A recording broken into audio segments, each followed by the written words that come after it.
Shalom, puji Tuhan kembali senang bisa menyapa Bapak Ibu jemaat terkasih yang di pagi hari ini tentu diberkati dan dirahmati Tuhan. Dan sebelum kita kembali lagi beraktivitas di hari ini, satu bagian firman Tuhan kita akan renungkan bersama-sama, yaitu renungan bagian yang kedua, kita bisa bagian yang kedua. Dari Hakim-Hakim pasal yang keempat, ayat yang kelima. Tapi kita akan merenungkan ayat yang ke-8 dan ayat yang ke-9. Demikian firman Tuhan. Jawab Barak kepada Deborah, jika engkau turut maju, aku pun maju. Tetapi jika engkau tidak turut maju, aku pun tidak maju. Kata Deborah, baik, aku turut, hanya engkau tidak akan mendapat kehormatan dalam perjalanan yang engkau lakukan ini. Sebab Tuhan akan menyerahkan Sisera ke dalam tangan seorang perempuan. Lalu Deborah bangun berdiri dan pergi bersama-sama dengan Barak ke Kadesh. Bapak Ibu jemaat yang terkasih, dari pembacaan firman Tuhan kita di pagi hari ini, kembali melanjutkan apa yang kita renungkan di renungan sebelumnya. Saya coba mengingatkan kita kembali, poin yang pertama yang menjadi perenungan kita adalah manusia itu mulia dan berharga yang diberi potensi oleh Allah. Perenungan kita yang kedua di pagi hari ini adalah Deborah tidak menolak saat mendapat tanggung jawab. Deborah tidak menolak saat mendapat tanggung jawab. Bapak Ibu jemaat terkasih, firman Tuhan jelas sekali dikatakan bahwa Deborah adalah seorang istri. Seorang istri.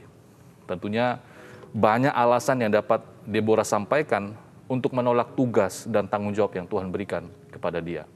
Apalagi dalam situasi seperti ini. Situasi yang sulit, dalam situasi peperangan.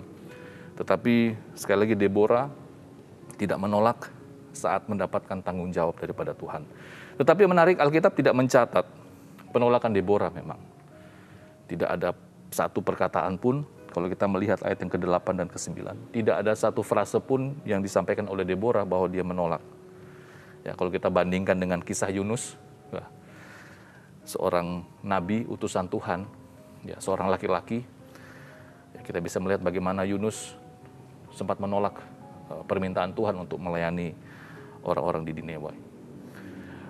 Nah, ada dua alasan mengapa Deborah tidak mau menolak. Yang pertama, karena Deborah tahu jika Tuhan sudah mengangkat dia, pastilah Tuhan juga akan menyertai, memampukan, dan menjamin kemenangan atasnya.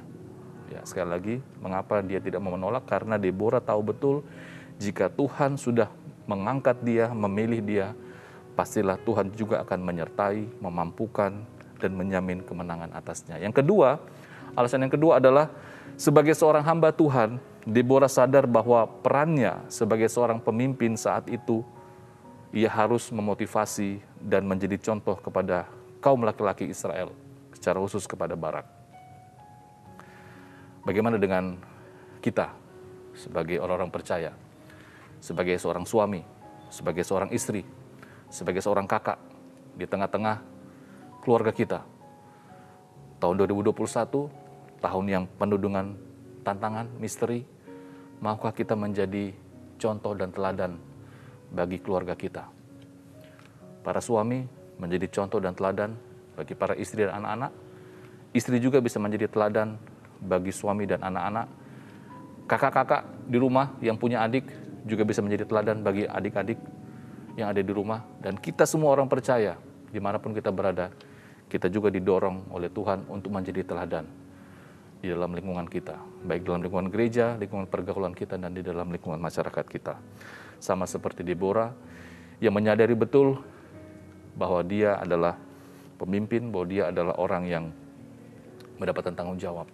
Kita pun sama Bapak Ibu Saudara terkasih. Dalam situasi seperti ini, yang masih bekerja, itu adalah tanggung jawab kita. Yang punya keluarga, itu juga tanggung jawab kita. Dan bagaimana peran kita menjadi teladan di tengah-tengah lingkungan kita masing-masing. Sama seperti seorang pemimpin dalam sebuah negara muslim, yaitu Benazir Bhutto, ya, pemimpin perempuan pertama yang memimpin sebuah negara muslim.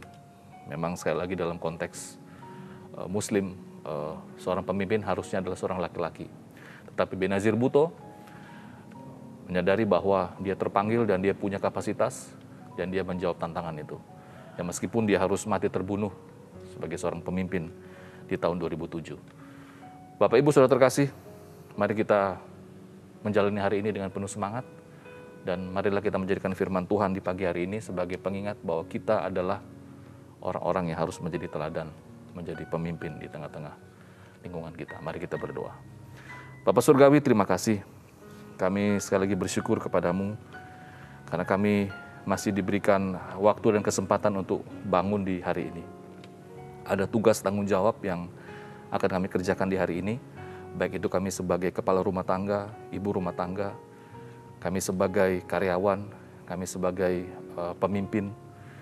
Mampukan kami agar kami menyadari bahwa kami adalah orang-orang yang Tuhan tempatkan di setiap bidang kami masing-masing.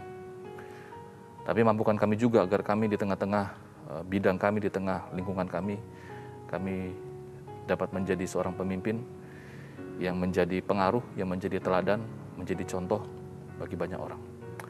Terima kasih Bapak, ini doa kami, memberkati kami semua dalam setiap tugas tanggung jawab kami, dan kuatkan dan mampukan kami agar kami juga tetap menjaga protokol kesehatan, berhati-hati, waspada, dan jangan lalai.